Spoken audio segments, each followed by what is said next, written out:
আজি ঝড়ে রাতে তোমার অভিসার পরার সখা বন্ধু হি আমার। আজি ঝড়ে রাতে তোমার অভিসার পরার সখা বন্ধু হে আমার। আকাশ কাঁদে হতাশ নাই যে ঘুম নয়নে মোমো। আকাশ কাঁদে হতাশ নাই যে ঘুম নয়নে মোমো। দুয়ার খুলি হে প্রিয়তম চাই যে বারে বার পরাণ সখা বন্ধু হে আমার। আজি ঝড়ে রাতে তোমার অভিসার পরাণ সখা বন্ধু হে আমার। বাহিরে কিছু দেখিতে নাহি পাই তোমার পথ কোথায় ভাবি তাই। বাহিরে কিছু দেখিতে নাহি পাই তোমার পথে কোথায় ভাবি তাই। সুদূর কোন নদীর পারে গহন কোন বনের ধারে। সুদূর কোন নদীর পারে গহন কোন বনের ধারে। গভীর কোন অন্ধকারে হতেছ তুমি পার পরাণ সখা বন্ধু হি আমার। আজি ঝড়ে রাতে তোমার অভিসার পরাণ সখা বন্ধু হে আমার। আমার আজকে আবার জীবনের শুরুতে যে কীভাবে এই জায়গায় এলাম তার একটু অভিজ্ঞতার কথা জানাবো আপনাদের। তো আমি যখন 10 বছর বয়স তখন তো আমার গুরুদেব দেহ রাখলেন। তখন আমি এই বাক্সা আশ্রমে আমার আসা যাওয়া আর প্রায় বন্ধই হয়ে গেল। গুরু নেই, বাবা আর আসেন না খুব একটা বেশি, এলেও আমাকে নিয়ে আসেন না। তো এরপরে কী হলো, আমি খুব দুষ্ট ছিলাম ছোটোবেলায়, পড়াশোনা করতাম না, খুব জেদি, অসম্ভব জেদি। তো সেখানে আমার মায়ের আমার বড় মাসি ভাসুর হচ্ছেন স্বামী সত্যানন্দ। উনি আজন্ম কিন্তু ব্রহ্মজ্ঞ সন্ন্যাসী। তো ওখানে উনি বরানগরে উনি একটা আশ্রম করেছেন তখন, একদম উপরে গঙ্গার ধারে। বর্তমানে ওটা কাঁচের মন্দির বলে পরিচিত। কাঁচের মন্দির বলে আপনি যদি বরানগরে যান সবাই ওই আশ্রমটাই দেখিয়ে দেবে, স্বামী সত্যানন্দের আশ্রম। উনি হচ্ছেন স্বামীজির এই ঠাকুরের শিষ্য অভেদানন্দ ঠাকুরের শিষ্য অভেদানন্দ, তার শিষ্য হচ্ছে স্বামী সত্যানন্দ।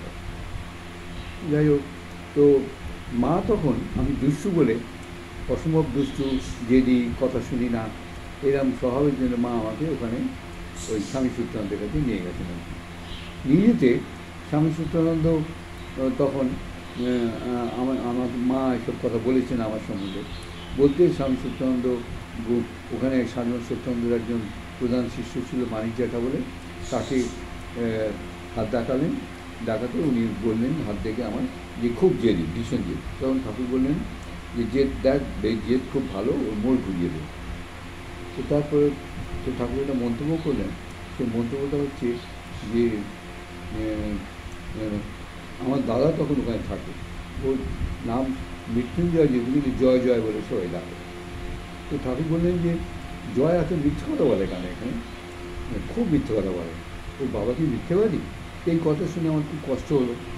কষ্ট হতে, কেন আমি জানি বাবা, শুনেছি সবাই কাছে শুনেছি, বাবা নিজেও বলতেন আমি কখনো মিথ্যে কথা বলি না। তো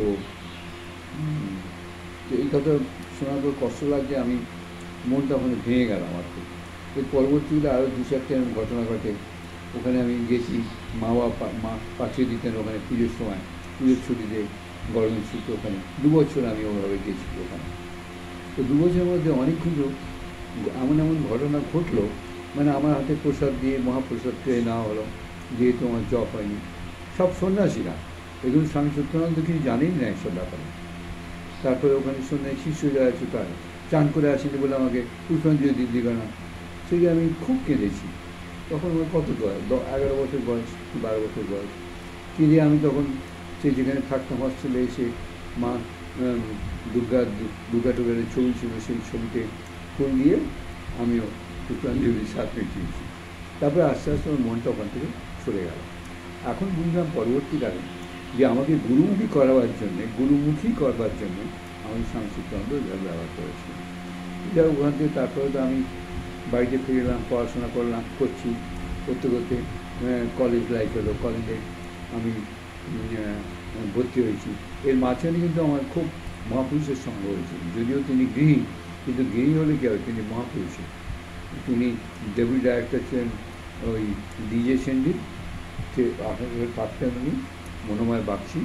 ওনার কাছে আমার বাবা মা ওখানে বাবা বিশেষ করে ওখানে পাঠিয়ে দিলেন ওনার সঙ্গ করতে। উনি একলাই থাকতেন কোয়ার্টারে, আমি ওনার সঙ্গ 1 মাস করে ওনার সঙ্গে থাকতাম। আর শুধু ঈশ্বরের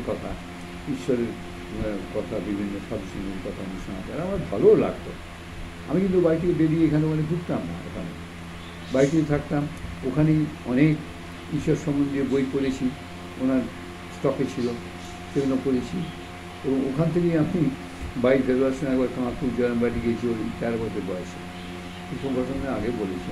যাই হোক, তো ফিরে যখন এলাম, তারপর বাড়িতে এসে কলেজে পড়তে একটা বিশেষ ঘটনাটার মূল কারণ হচ্ছে অভাব, সংসারের অভাব। তো অভাব নিয়ে অশান্তি হতো, তো অশান্তির কারণে আমি তখন বাড়ি ছেড়ে চলে গেলাম। গিয়ে অনেক ঘটনা, ওই কলেজের কাছে থাকতাম।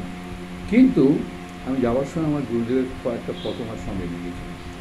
তখন থেকে নানা ঘটনার মধ্যে আমি বুঝতে পারছিলাম যে আমার গুরু আমার সঙ্গে সঙ্গে রয়েছে। সেই ঘটনাগুলো আর আমি যেভাবে বলেছি হয়তো বলিনি, আমি জানি না, কিন্তু অনেক অপ্রাকৃত ঘটনা। যখনই আমার কোনো খুব বিশেষ প্রয়োজন বা অভাব হতো, আমার তো রোজগার কিছু ছিল না ওখানে, আর বাড়ি থেকে পয়সা কিছু পাঠাতেও না, বাড়ি খোঁজও নেয়নি কোনো। আমি 4 বছর ওখানে ছিলাম, প্রায় 3.5 বছর, 3 বছর 3.5 বছর ছিলাম। কোনো দিন বাড়ির লোক, আমার বাবা এসে খোঁজ নেয়নি কোথায় আছি, কী খাচ্ছি, কীভাবে রয়েছি। খুব ভালো হয়েছে। তো আমি ওইখানে কিন্তু 3.5 বছর ছিলাম। সেই তারপর আমি বম্বে চলে যাই। ওখান থেকে কলেজের থেকে পড়াশোনা শেষ করে আমি বম্বে চলে যাই। বাড়িতে মাসখানেক ছিলাম, মাসখানেক পরে আবার অশান্তি শুরু, অভাবজনিত কারণে অশান্তি। ওখান থেকে আমি বম্বে চলে যাই, এবং বম্বে থেকে যখন প্রতিষ্ঠিত হই, চাকরি করি, তারপরে বাড়িতে আমি 10 বছর পরে বম্বে থেকে বাড়িতে ফিরি। 79 জানুয়ারি 68 চলে গেছিলাম বম্বেতে। তো যাই হোক, এই হচ্ছে আমার মানে জীবন শুরু। এর মধ্যে কিন্তু আমি বরাবর বুঝেছি, এবং তখন অতটা বুঝতে না পারলেও এখন যেন গভীরভাবে বুঝতে পারছি ওইসব ঘটনা, এগুলো তো হওয়ার কথা না। আমার কাছে একটা পয়সা নেই, আমার খাবার পয়সা নেই, আমি একটা ঘর বাড়িতে রয়েছি, 10 টাকা করে তার ঘর ভাড়া, 10 টাকা দিতেই হবে। ওটা কলেজ থেকে আমি 60 টাকা না 80 টাকা স্টাইপেন্ড দিতাম, কখনো পেতাম, কখনো অনেক দেরি হতো। সেই 10 টাকা জোগাড় করে ওদের দিয়ে দিতাম, তারপর হয়তো একটা টাকাও আমার পেয়ে যেত। মানে কলেজের খরচা, যাতায়াতের খরচা সব ওই 80 টাকার মধ্যে করতে হতাম। তো আমি তখন অভিমান করে আমি কারোর কাছে হাত পাতিনি। আমি 2 দিন ধরে হয়তো পড়েই আছি বিছনায়, কোথাও বেরোয়নি, না খেয়ে পড়ে আছি, বা একদিন 24 ঘন্টা পড়ে আছি। ওমা হঠাৎ দেখি বিছনা কোনো কারণে বালিশটা সরিয়ে দেখি তারপরে 200 টাকা। এরকম একবার নয়, 2-4 বার হয়েছে। 2 টাকা তখন অনেক দাম। বোধহয় 8 আনা করে বা 1 টাকা করে চালের সের। আমি 1 সের চাল কিনলে আমার 1 সপ্তাহ চলে যাবে। আমি তো শুধু ভাতই খেতাম। তার পরবর্তীকালে টিউশনি শুরু করলাম, করে তখন 2 টাকা কিলো পাঁঠার মাংস, 2 টাকা কিলো। 66 সালে তখন কলকাতায় 2 টাকা কিলো পাঁঠার মাংস। তো সেই 8 আনা করে মাংস কিনতাম, আর একবেলা ওই মাংস দিয়ে ভাত ফুটিয়ে খেতাম, আর রাত্রে কী খেতাম মনে নেই আমার, বোধহয় ওই একটু রেখে দিতাম, সেইগুলো খেতাম। যাই হোক, আমার কোনো কষ্টও হয়নি, বা খিদেতে আমি একদম জোরে পুরে খাওয়া করি সেটা মনে হয়নি। কিন্তু ওইভাবে আমি অনেকবার টাকা করে পেয়েছি বালিশের তলা থেকে। তারপরে বম্বে যখন গেলাম, সেখানেও নানা রকম ঘটনার মধ্যে দিয়ে আমি একদম টাটা কনসাল্টিংয়ে চাকরি পেয়ে গেলাম অ্যাসিস্ট্যান্ট ইঞ্জিনিয়ারে। সেই ঘটনাগুলো কিন্তু মানে অবিশ্বাস্য ঘটনা, অবিশ্বাস্য, অতি অবিশ্বাস্য ঘটনার মধ্যে দিয়ে আমি টাটা প্রথমে ইলেকট্রিক কোম্পানিতে ছিলাম। আমি লেবার হয়ে কাজ করতে গেছিলাম টাটা ইলেকট্রিক কোম্পানি। তো সেখান থেকে আমি নানা রকম ঘটনা ঘটলো, এবং প্রত্যেকটা ঘটনা সত্যি সত্যি অবিশ্বাস্য, আমারও অবিশ্বাস্য লাগে। পরপর এরকম ঘটনা ঘটলো, ঘটে সেই ঘটনার পরিপ্রেক্ষিতে আমি টাটা কনসাল্টিংয়ে অ্যাসিস্ট্যান্ট ইঞ্জিনিয়ার জয়েন করলাম। তার 10 বছর ছিলাম, তারপরে আমি বম্বে থেকে চলে আসি। এই হচ্ছে আমার ধর্মজীবন শুরু, এবং সেই থেকে যে ধর্মজীবন শুরু হলো, সেই থেকে এখনও ঈশ্বরের কৃপায় চলছে। এর মধ্যে অনেক ওঠাপড়া হয়েছে, অনেক মানে মহামায়ার ফাঁদে পড়ে গেছি, কিন্তু গুরু কৃপা করে আমার টেনে তুলে দিয়েছেন সেখান থেকে, বুঝতে পারছেন। আর আজকে আপনাদের সামনে প্রতিবেদন করছি, যা বলি আন্তরিক বলি, কোনো মিথ্যে কথা বলি না আমি। এখন যাওয়ার সময় মিথ্যে বলে ঠাকুর ঘাট ধরে বের করে দেবে। যা বলি আন্তরিক বলি, আন্তরিক বলছি আপনাদের। আমার ধারণা আমি ঈশ্বরের কথা বলি, সেই জন্য আপনাদের শোনাচ্ছি।